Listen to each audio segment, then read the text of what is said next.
Kibichi Missoula, you are listening to Missing 中国 and now it's Today in Chinese History. On March the 18th, 1983, hometown of pandas, Wolong Nature Reserve was established.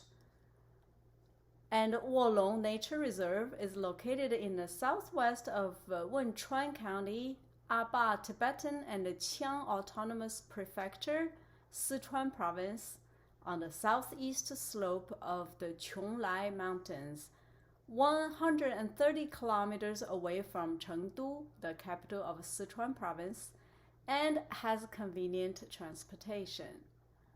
Wolong Nature Reserve is the third national nature reserve in China.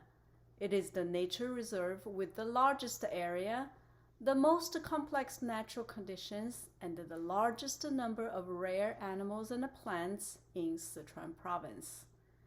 The reserve spans Wolong and Gengda townships with a total area of 200,000 hectares, mainly protects the natural ecosystem of the southwest alpine forest area and the rare animals such as giant pandas. Thank you for listening to Today in Chinese History.